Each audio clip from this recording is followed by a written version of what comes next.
Well, hey everybody, it's Chuck. Welcome back to the Model Y. Well, we got a new software version last night, and I tell you what, the Tesla AI team has been working pretty hard because these software updates are now coming simultaneously. The AI4 Model Y, this car, and the Cybertruck both got this build number, 2024-45-32.5, as FSD 13.2.5. And those of you out there on Hardware 3 probably saw the exact same build number came out with Hardware 3 version 12.6.2. So they're kind of aligning the releases on these builds, probably wrapping up the end of the 2024 build cycle. We're going to start seeing 2025 soon, I imagine, on some of these build numbers. But we're all kind of harmonized a little bit. Now, those build numbers probably mean the feature set. So think of the things non-FSD related are all going to be the same. Holiday release and things like that aren't hopefully going to be fractured on different build numbers in the future. But in any case, I put a poll out last night, and most of you said you wanted to see the Model Y first. So we're going to do the first impressions drive on both the Model Y and the Cybertruck. The release notes are identical to 13.2.2, which is what this vehicle was on. The Cybertruck was on 13.2.4, but now they're both on 13.2.5. The release notes are the same for the Model Y as they were before, and they're the same for the Cybertruck as they were before. So we still do not have all of those future capabilities about increased model scaling, context length, and all of those things are still in the upcoming improvements. Just the top section here is all the same. So I don't really know what to expect on this version to have changed, but I figured we'd get out here and do it. It is Florida cold today. It is 34 degrees. You can see in the upper right-hand corner of the screen. So there's no ice. There's no snow, of course, out of the panhandles where all the snow happened. But here we are on the Model Y. We have the press button to drive. We don't have this in the Cybertruck yet. And as you see, all I did was press the button. I am parked over here near the curb. Object and path detected, take over to proceed. There is no object in the path. It's the curb over here on the right side. I'll just kind of show you. I'm not on the curb. You can see it's just grass right there in the little gutter area. I'm not touching anything. It does say take over to proceed. I'm gonna leave that camera up. The steering wheel's turning away. It feels like it might get brave enough to try something. It should not be this afraid of proceeding. It's on a paved surface. So this vision system has to get better when it knows it's on a paved surface and not freaking out. And there it goes.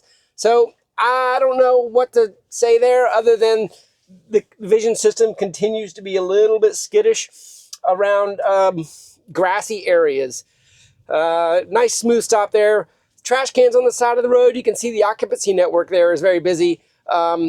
And it's going around those items there.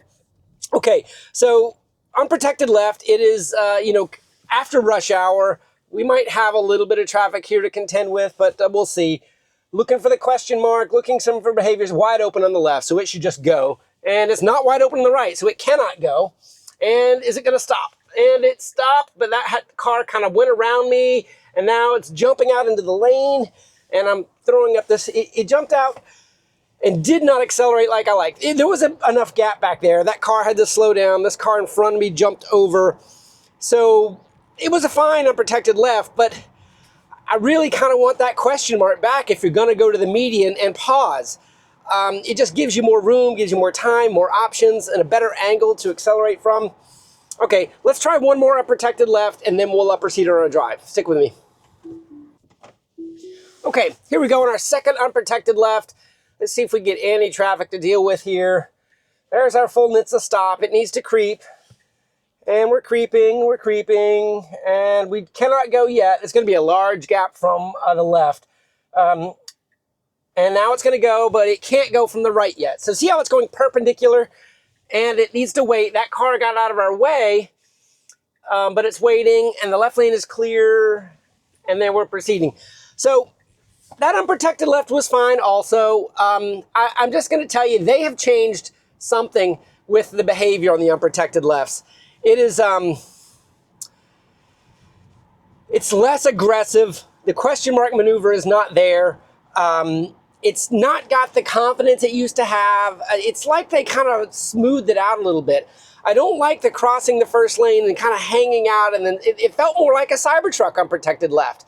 So I can't complain because it did it, but it didn't feel like they had solved it earlier in 13, 1 and 13.2.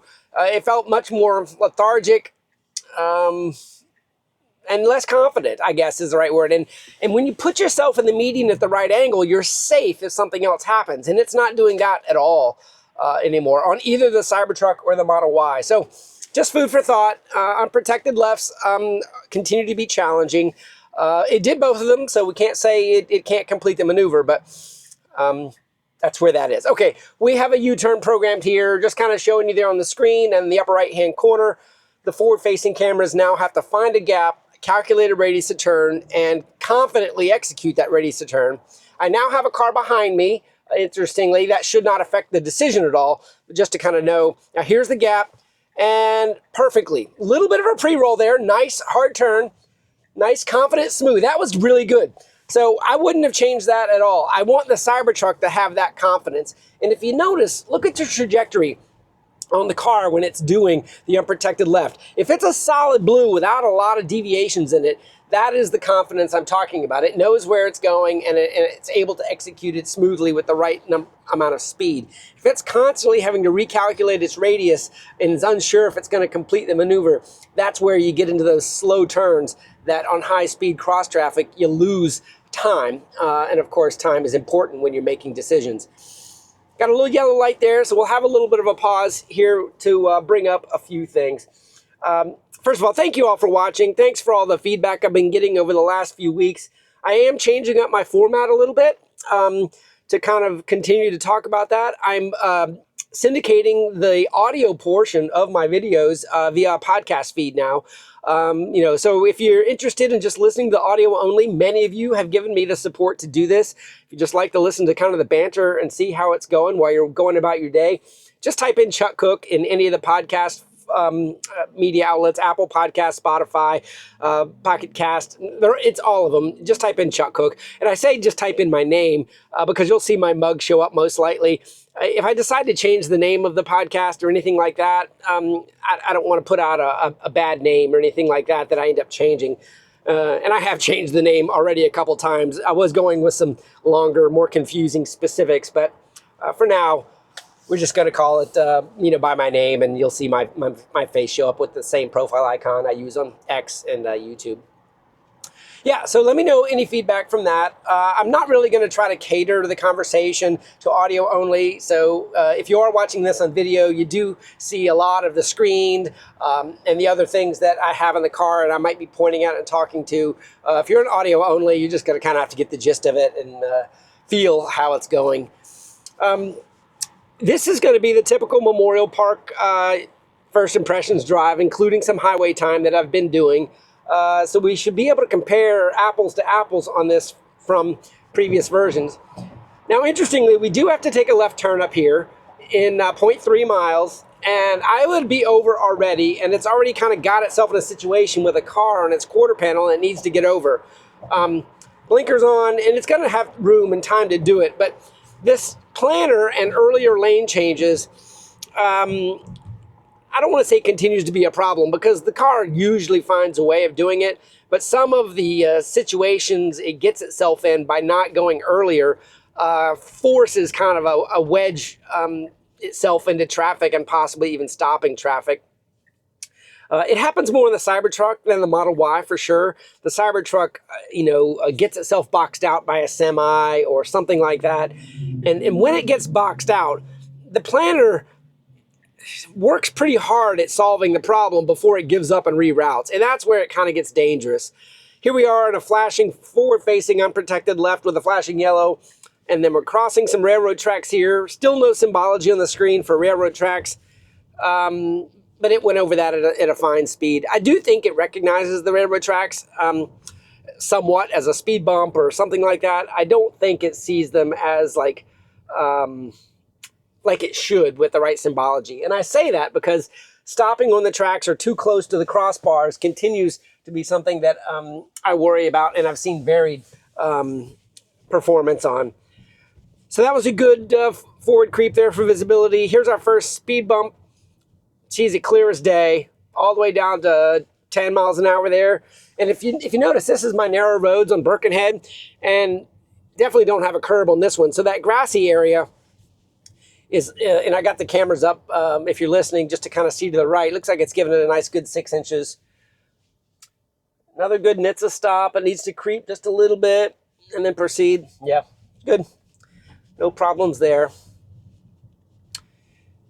Coming up on another speed bump. We're at 23 right now in a 30-mile-an-hour zone, and there's the slowdown. Got all the way down to 10 again on that one. Good.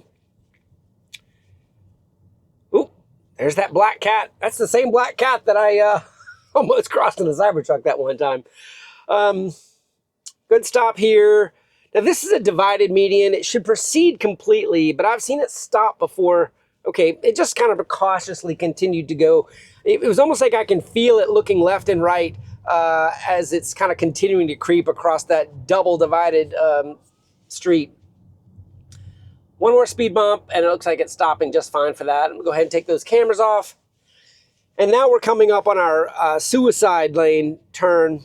It's an unprotected left turn with a suicide lane that I've seen it use it as a resting spot before, and other times it goes straight through it. So it just kind of depends what the traffic situation we see is here. Okay, we definitely have some traffic from the left, and okay, now we're creeping. I thought it was going to go, but now we're creeping. You see, we have 2 cars in the suicide lane there. Okay, now it's going. Now it's going to have to use the suicide lane to wait because it can't go there. Nice. So it is using the suicide lane still. And there's the cameras to kind of see, and then jumping out of traffic. That was a really good suicide lane turn. All right, Tesla AI, I like that. So you're using the suicide lane as a wait there. You did it at a better angle than you even did my unprotected left-hand turn. So that means you have the concept of waiting in the model, which is exactly what you need to have. Deleting that point. All right. I haven't been busted for paying attention to the road yet, and I don't know if that's because I've been doing a better job looking ahead or if the attention monitoring has been tweaked a little bit. It seems like the amount of fiddling with the screen I do normally gets me busted a little bit, so I'm going to have to kind of keep an eye on that just to notice if anything has changed there. I don't know, if I just look down for a second with my hat on and I count for a few seconds, I'm definitely not looking at the road, and there's attention monitoring unavailable. It even says view of the driver obscured by hat. That might be new, or at least I normally don't get the hat warning. I'm looking, it's asking me for a steering wheel. I'm trying to use my eyes. I might have, there's my attention on the steering wheel there just to get that back. And you see I don't have the green light up there? That green light means it's not using the camera yet. So the camera kind of gave it a pause. Oh, good lane change there. It thought that car was going to stay in the closest lane, but it didn't. That car jumped out in front of us. It got out of the way so that car could join us. And then let's see what happens here. We're in standard mode, vision monitoring is active, and we actually are in a school zone timing. I am going to get in the right lane so this car isn't, I'm doing this to not have that car be my lead car as I go to this speed limit zone here. So I'm 40 miles an hour. I have a flashing yellow light. Oh, it's going around that puddle. And it's slowing down. See, it jumped over here behind this car. Okay. Oh, look at this. So it stopped because they were crossing the road. So we're in a school zone. We have a crosswalk person out there with a stop sign. It stopped.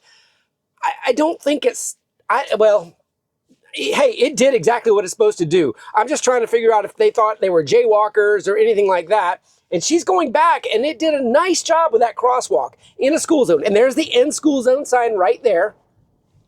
So if it was reading signs or if it had that metadata in the map, it would know I'm out of the school zone and I'm going 33 again. So as we continue to test these school zones, that was a really good job, Tesla AI. I don't know if it was accidental that it all played out that way and that crossing guard was acting like a pedestrian that you were waiting for, but either way, the car handled it just fine. That was really, really good. The flashing yellow light is something it's got to feed off of. But I don't know, let's have a little conversation about school zones and other signs that have metadata that are perhaps local. You know, some places you have a flashing yellow light, some places you just have a sign with a crosswalk, or sometimes you have these, bright yellow signs that's got the picture of the parent and the child crossing the road. that's just a school crossing, but it's not a school zone. Do we think that these signs are going to be read by a model? Because I don't know that globally we can have the metadata embedded in every map. That's depending on maps. And I've been thinking about this a little bit more, especially as some of these new AI models are coming out and they're getting cheaper and cheaper and cheaper. For those of you that keep up with this industry, DeepSeek R1 came out this week and just changed the game on the performance of an open source large language model that is comparative to the O1 model by OpenAI. And if the Chinese are able to get these models, put them in open source, and they have this kind of performance, now granted, it's a 671 billion parameter model that has about 450 gigabytes of model size. So you're not going to download this model to your Mac and run it in Olama or something similar to that. It's going to require GPUs. It's going to require some hosted servers more than likely to run that full model.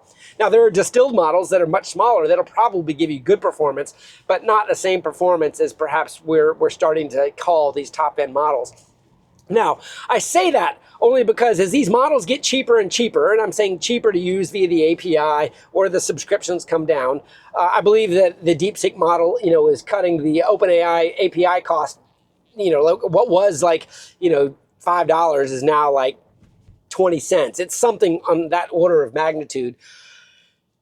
If we're to say, oh, we're going to read signs with Grok, okay, that's fine. But what I don't know yet, and maybe some of you will comment in the conversation below, will a Grok large language model be able to read and infer signs quick enough to give the data to the planner to act on?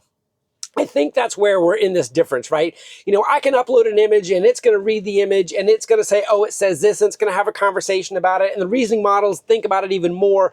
We don't have that amount of time from when something approaches as a sign to give it to the planner or even the vision model to act on. They've got to get that inference time down to what a large language model can't quite do yet, right?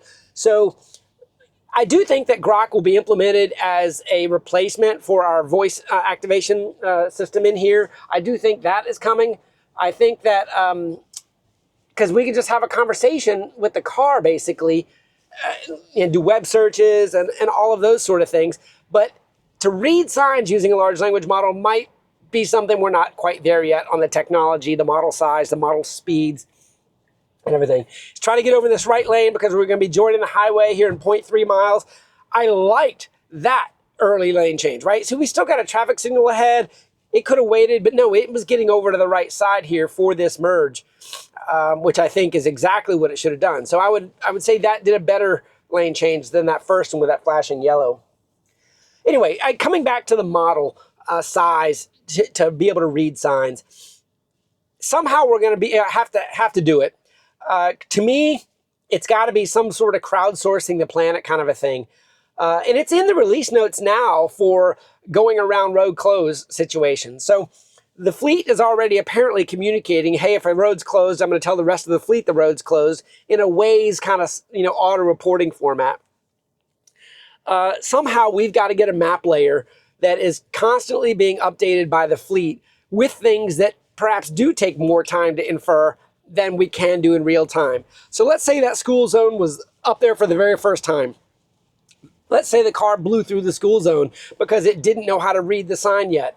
But if it collected the data and then read the sign and inserted that in the layer, at least the very next car would benefit from that data. And very quickly, if they could come up with a system of mapping the world with Teslas, at least in a Waze sort of crowdsourced data, at least that would be there. Okay, just a quick chat here. We do have a road ranger here with his flashing lights. Just want to show you there was an accident here. There is no sort of indication that that was an emergency vehicle with the flashing lights. Didn't see anything there visually showing it. It did give them room. It gave them plenty of room to go around without a lane change possibility. That is also something we're expecting to see more, is using audio to detect emergency vehicles. So we'll have to keep an eye out for that.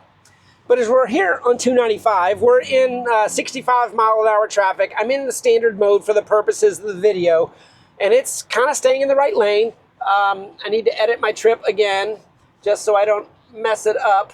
I'll change it here in just a second. I don't want it to jump off on any of these exits here.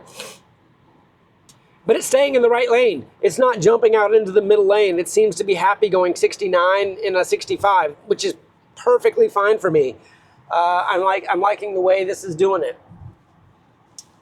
All right, I went ahead and modified my route to Memorial Park, and it's jumping up on the highway. Great. I see how I'm not getting busted by messing with the screen there. It feels like they added a little bit more time to the attention monitoring, which is great. I needed just a little bit more, not for just the screens. It's just in everyday life, you know, changing a song, selecting a playlist, you know, things that we're being forced to do with a screen. It was just kind of always hitting me a little bit. I've done most of my drives recently in the Cybertruck because I spend more time in that vehicle than this one. And it's pretty naggy. And sometimes I end up using the steering wheel to correct it. And so I think the iteration on that attention monitoring had a police vehicle on the other side that I heard the siren as a human. I did not hear it as a human until it was right here at about my 10 o'clock position. You know, with the way the windows and sound is obscured, you know, you can't always hear an approaching vehicle until it's right on you. It'll be interesting to see if the Tesla has a better hearing system than a human. Okay, got cars kind of jockeying for position here. We're taking a right-hand turn in 0.3 miles. It's a 2-lane exit, and it needs to prefer the left lane, hopefully, because we're going to be joining to the left in a fork. So I like to kind of watch these kind of advanced navigation decisions where it takes the correct exit, but it's also in the correct lane for an upcoming fork. You know, John Gibbs, Dr. Know-It-All, had a recent video where he talked about some papers that were released recently that talked about memory. And John, if you're watching this video, shout out to you. You did a nice job on that. It's a very technical subject, but I do think that you hit upon a very important subject that made me think a little bit about how the localization of these cars needs to have that memory so that the car isn't a first-time driver every time it drives. And I'm taking those words from Dr. Know-It-All's video. I agree with your analysis that every time we drive, we have the basic driving skills from the model, but we don't have the local knowledge of a local driver, the lane you need to be in, the upcoming fork that could, you know, get you in a bad situation if there's a traffic queue that doesn't allow you to get in it. Those are local things that happen that create problems for the planner to have to solve. You know, so if it knows it's got 2 lanes and it's going to keep using both of them, but then there's a long queue for people turning to the right, if you're going all the way to the front and wedging yourself over, while some people may say that's the way we should be driving, I agree in many parts of the world we do drive like that. But in some parts of the world where you have local knowledge, they do set up the queue appropriately. And well, I shouldn't even use the word appropriately because you could debate whether or not that is the right way to do it. But it does create some odd situations where the car needs to kind of blend in a little bit more as a human of a local area. And maybe the queuing and the merging isn't the best example because that obviously has a very good argument that we should be using both lanes and then zipper merging at the very end. But, you know, other situations where like, let's use that example of that fork back there. It needed to be in the left lane, and it was, so that it was in the left lane for the fork that was upcoming. And then, because it was in the correct lane, it did not have to perhaps stop traffic to get over.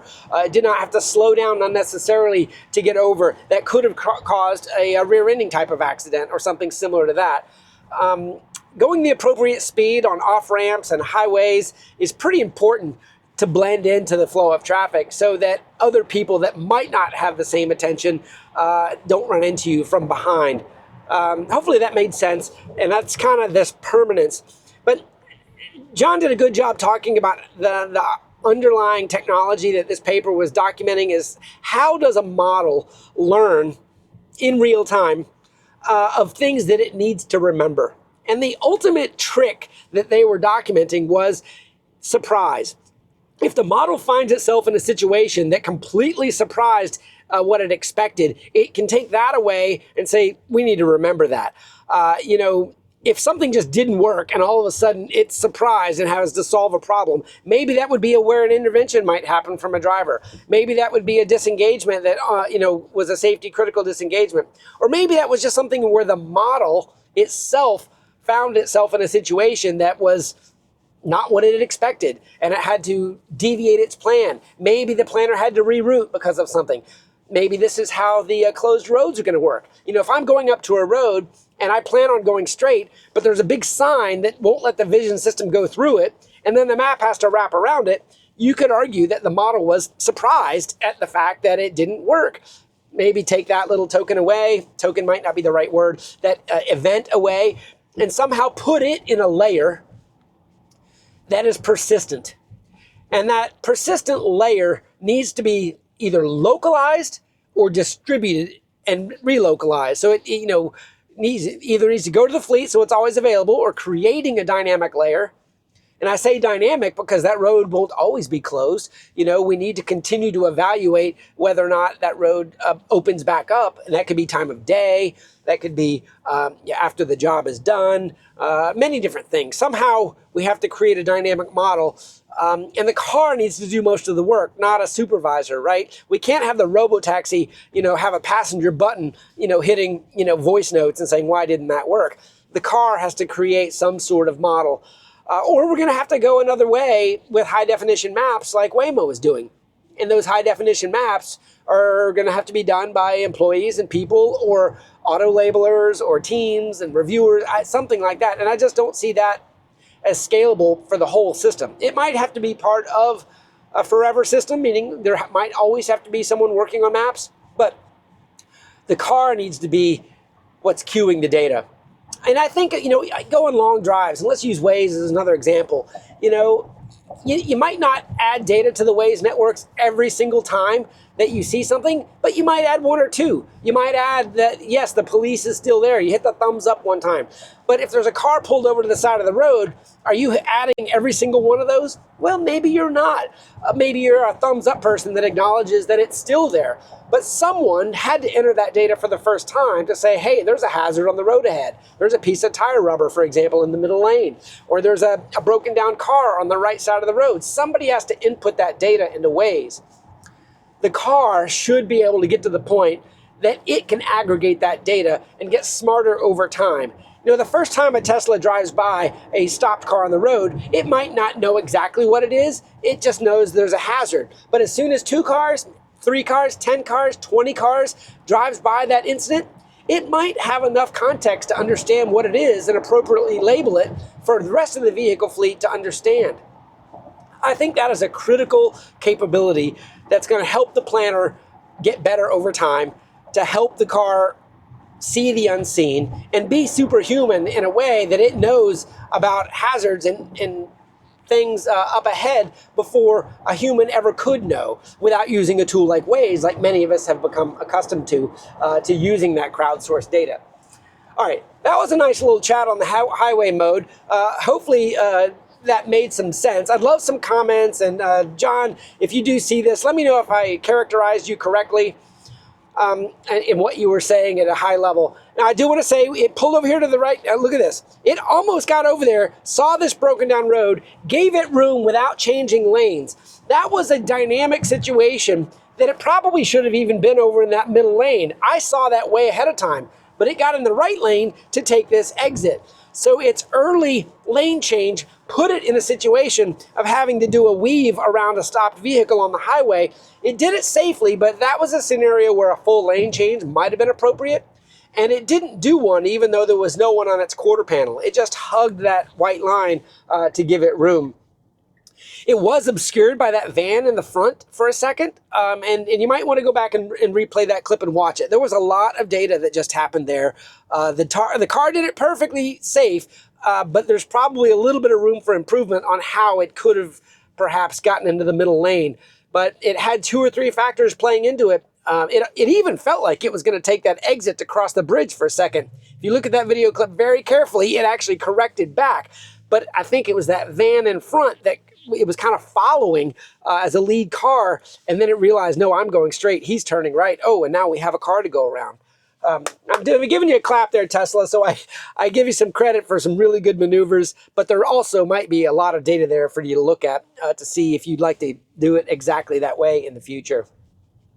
All right, we're done with highway mode, and now we're going over to Memorial Park with some perhaps slower traffic, We are using the speed modes here down below 50 miles an hour. Let me comment on that a little bit. Those of you on hardware 3, God bless you for being as patient as you have, but now you're going to start to see 12.6.2 roll out. And if you're watching these videos to kind of see how it's evolving, you are going to notice some differences on hardware 3 with speed profiles. When speed profiles came out for the very first time, even on hardware 4, we only had them on the highway, and then the next version came out and we had them on city streets above 50 miles an hour. And then the next version came out and we had them below 50 miles an hour. It looks like on hardware 3, you're still at that above 50 mile an hour city street speed profile mode. So take that into consideration. That's your limitation at the moment. So those highways that have 50 mile an hour speed limits, you'll see the speed profile show up. But if it bumps down to 45, you're going to lose it. And it's going to revert to that auto max mode that we had before. I'm not exactly sure why Tesla implemented it this way. It obviously must have something to do with the model size and squeezing everything into the hardware 3 model so that it gets the same level of performance. That's all I can say at this point. I don't think it's because they can't make it work in city streets. I think it's probably just how they're distilling this model down to get the most bang for the buck and performance out of the vehicle. Really good lane changes here, smooth as it could be. No problems on this. Very low traffic too, so it's kind of doing this all without much to work around. We're going to be coming up on Memorial Park, and where I get the parking scenario, and hopefully we'll be able to give another test to a back-end parking scenario with that thin chain that has been giving us problem over time. I haven't noticed any pre-rolling here. I just noticed the walk signs were doing the countdown. So, those countdowns can kind of give you the precursor to the light turning green. I can't see the opposing lights to see it, and they're not, there is a green one showing right there. That little green showing, turning red is what some people have speculated the car is actually acting on. Expecting the light to turn green, but I didn't get any pre-roll at all there. That was very smooth and on time. And I feel the acceleration curves on the Model Y are much better than the Cybertruck. I'm really looking forward to the first impressions driving the Cybertruck because my complaint on the Cybertruck has been the sluggishness, has been the acceleration curves when it commits. It's just too slow, and it's creating rear end scenarios, or thus the confidence. Okay, we got to do a kind of a cross the traffic here, low speed, no problem doing this because of the speeds. There's a tiny little gap here. Is it going to force itself or is it going to wait? Oh, it's going to go. Okay, wow, very good. It did it just fine. These low speeds, you can make decisions at that kind of rate. And obviously you're forcing yourself out there. You might make them slow down a little bit, but that's fine at 25 miles an hour. I could do that all day long. Okay, we do have our POI coming up, so it probably is going to in-drive, and we got a great scenario here. These parking spots are blocked off. You can see them again. See that thin chain? That's what I'm talking about, that the Tesla hasn't been able to see. Let's see if it ends its spot here. I'm going to see if it puts itself into park. Okay, and it did put itself into park. Okay, good. So I want to see, okay, if I put itself into drive, there's the parking spot. I'm going to hit P. Oh, interesting. Okay, there it is. Start. Auto park is ready. It cannot do this. I'm just showing you that the Tesla cannot see this thin chain yet. I'm just kind of, I'd love for it to stop itself, but okay.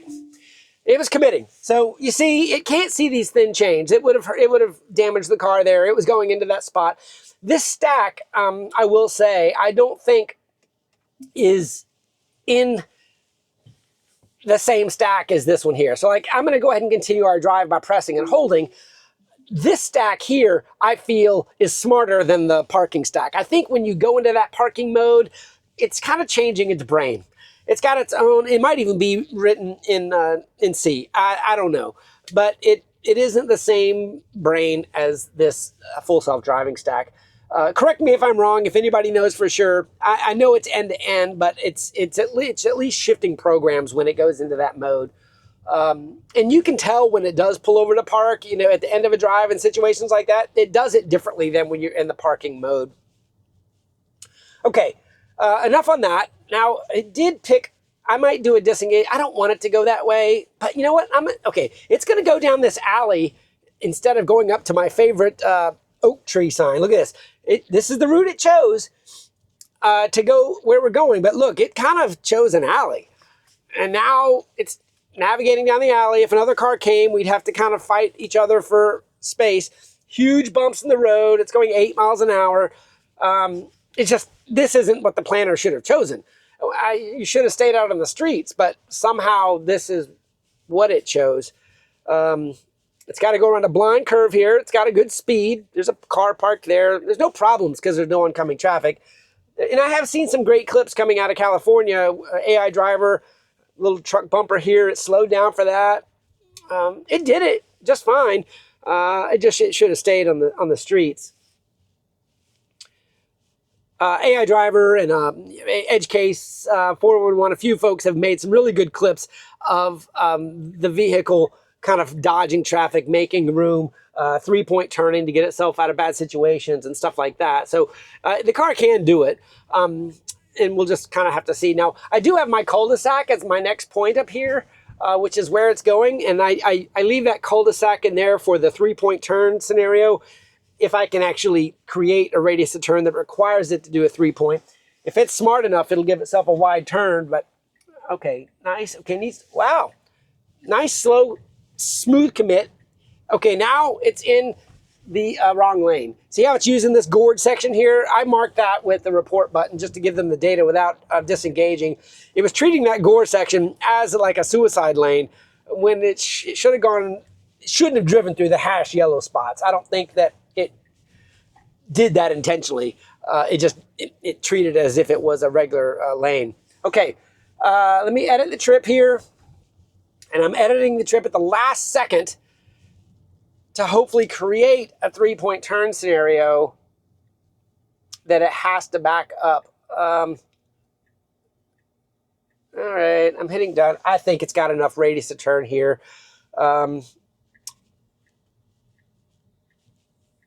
Is it going to stop? It's not going to stop. No, it did it. I know it can do a 3-point turn, and the fact the speed profile isn't shown up here means that it probably would have done just fine. But it can do a 3-point turn. I just didn't force the scenario, and I don't want to go ahead and stop the car to create it. I know it can do it, but that's what that turn's about. Doing a U-turn, figuring out the radius, continuing if it can, and it did it just fine. Our next one is one we've got, you see up here at 5 points where I'm going? This is where I've gotten it into trouble before. Because the planner, this one I am forcing it into a bad situation. It treats that little circle up there like a traffic circle. You see what I got up here, but it's not really a traffic circle. There's a little flashing yellow light in the middle of the road. So I'm being unfair to the ego. Sorry, ego. I'm just going to apologize to you now. I'm going to change the route late so that you have to figure it out after you've probably already committed to the right. And that's what I'm going to do here.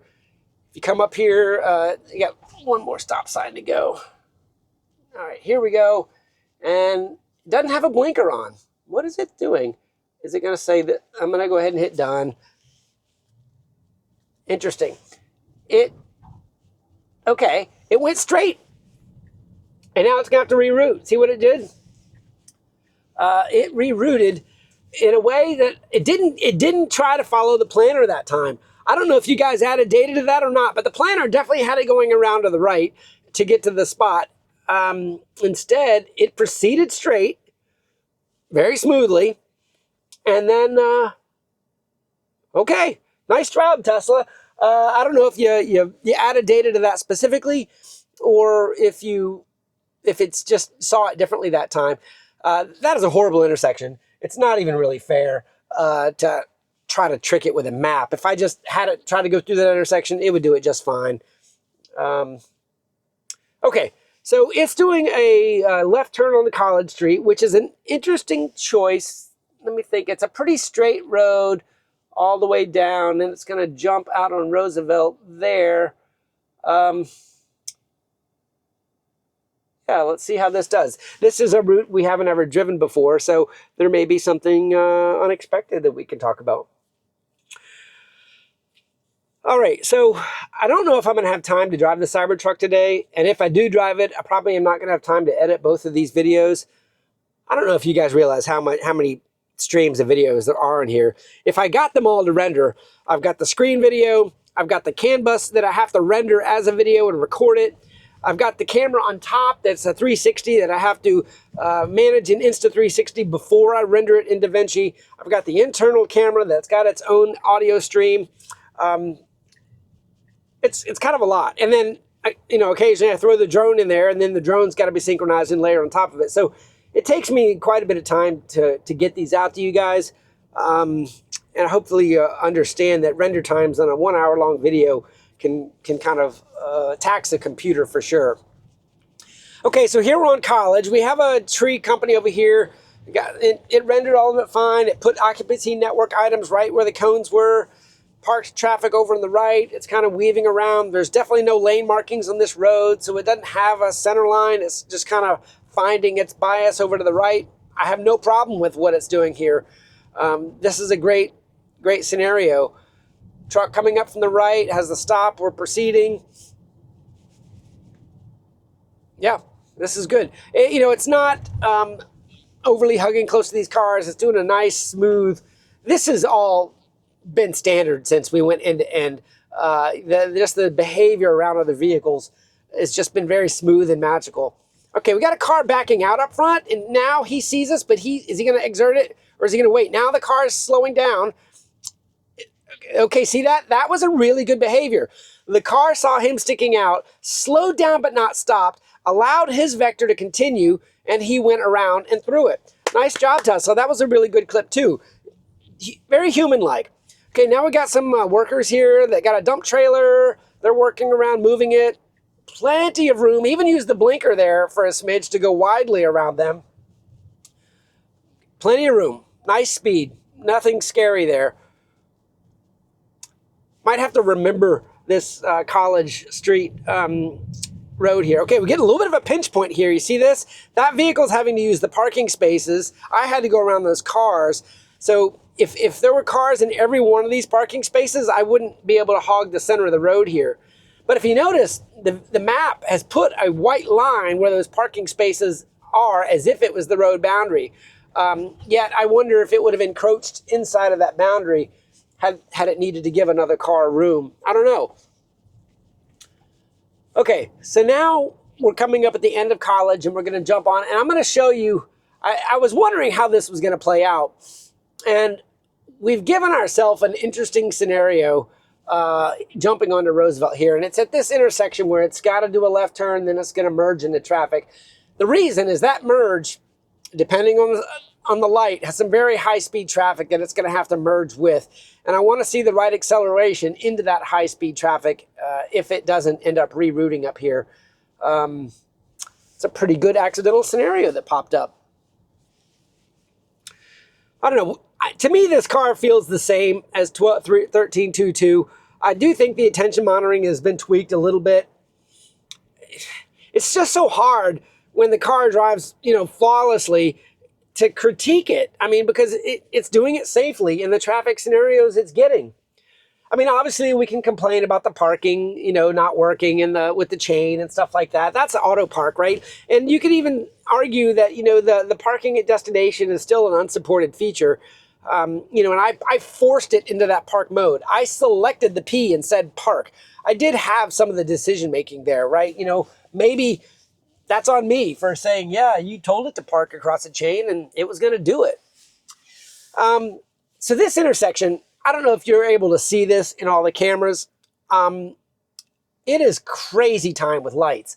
And every light's pointing one direction or another and is relevant to the ego or not.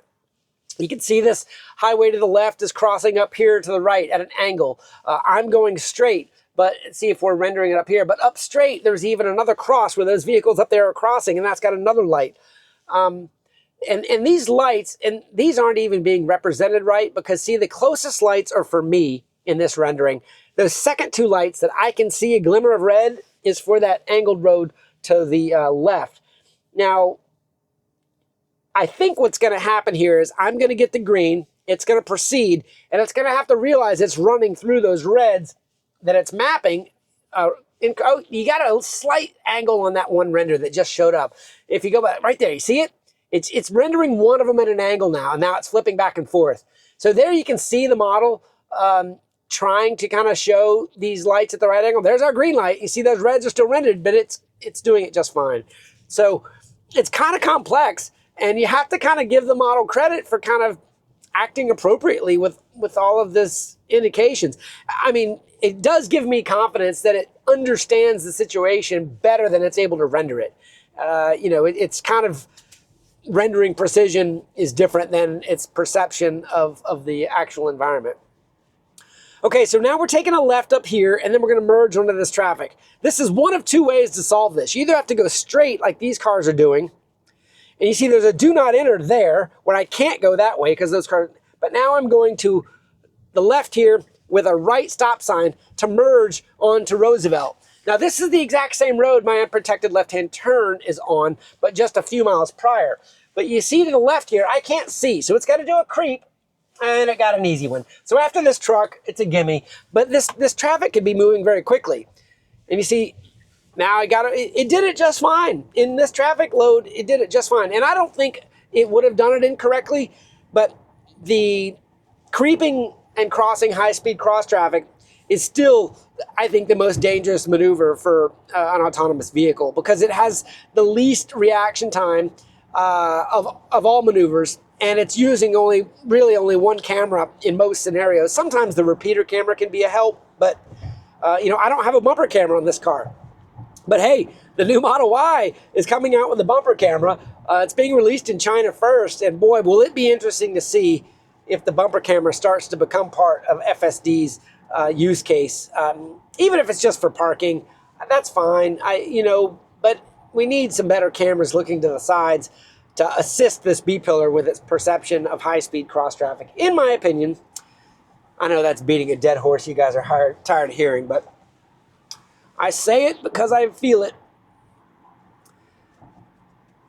So there's really not much left for this vehicle to do that it can't do flawlessly. Maybe we'll get a traffic scenario or a lane change or something unexpected happen. But once you're on the main part of a road, the system has no problems. City streets, a highway, for those of you who listen to me a long time, I like to use this bell curve analogy. The FSD system is just rock solid in the center of the bell curve when you're out in the driving environment driving. The weird little inconsistencies seem to show up getting onto the road or getting off the road at the terminal ends of the drive, right? We still don't have a true park and unpark scenario, that works every single time. We still don't have a perfect unprotected left-hand turn scenario that works every single time. But once you get out into the flow of traffic, it's really, really good at managing whatever you throw at it. The speed profiles were a game changer. Those of you on Hardware 3 that are getting speed profiles for the first time, here's a really good example. We're in a 45. You would not have standard lit up right now. You're not going to have the speed profile at 45. As soon as that speed limit, the perceived speed limit, goes to 50, you'll see your profile show up. And another thing for you Hardware 3 folks that are just getting these speed profiles for the first time, I guess it's not relevant to you right now because it doesn't work below 50. The car will not do a 3-point turn or any sort of reversing maneuver if there is a speed profile showing. That's a little bit of how they've been implemented. So if you're on a Hardware 4 car and you have these speed profiles and you're creating a drive and maybe you got an intermediate destination, if you still got that profile showing, it won't do a 3-point turn maneuver and allow it to reverse, I guess is the right way to say it, because it might not always be a 3-point turn, but it will not allow the car to go into reverse. We'll have to see if that changes. I don't think it's going to change to where it'll do it with the speed profile, but I do think that the speed profiles will get better at disappearing at the appropriate times so that you can allow the vehicle to do the reversing that it might need to do for the situation it gets itself in. So what do you think? Any changes? Did anything feel different to you guys watching it? I was clapping my hands a lot.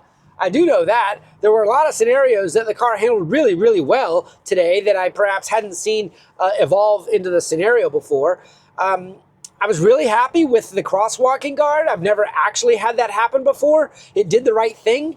But I don't know that it did the right thing because it was a crossing guard or just a VRU, vulnerable road user, crossing the road in a jaywalking kind of a fashion that the car has obviously been very good at managing. And does it even matter? Maybe the way it handles VRUs covers that use case.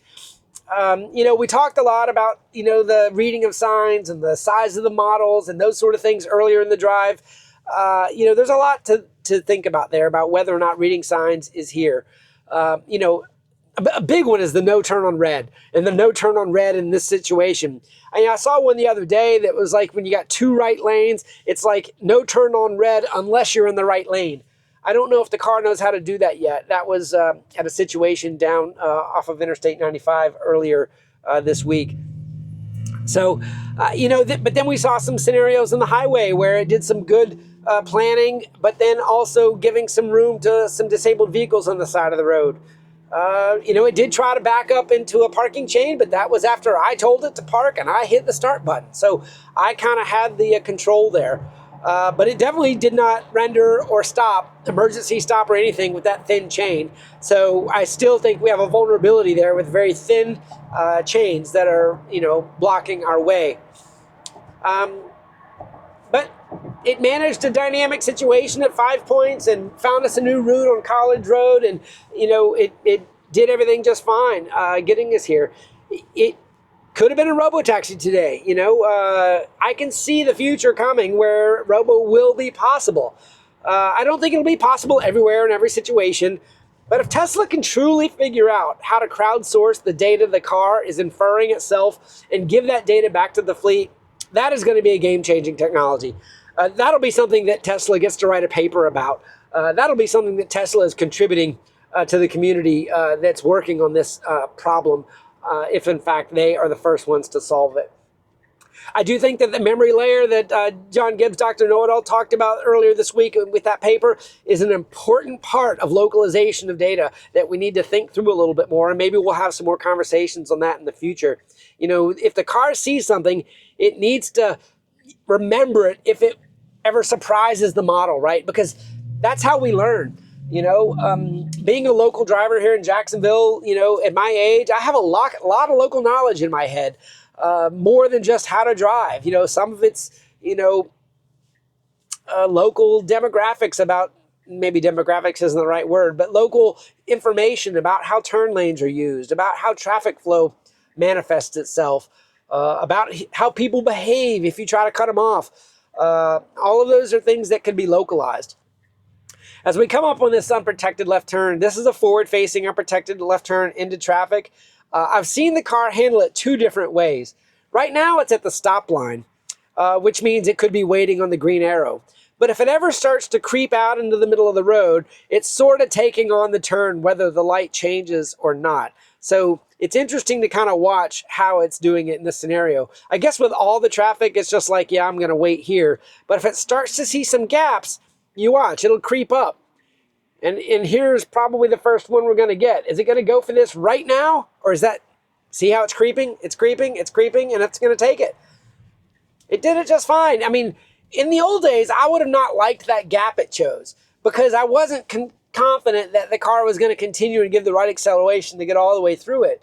But it did it just fine, and I now have the confidence to know how the Model Y behaves.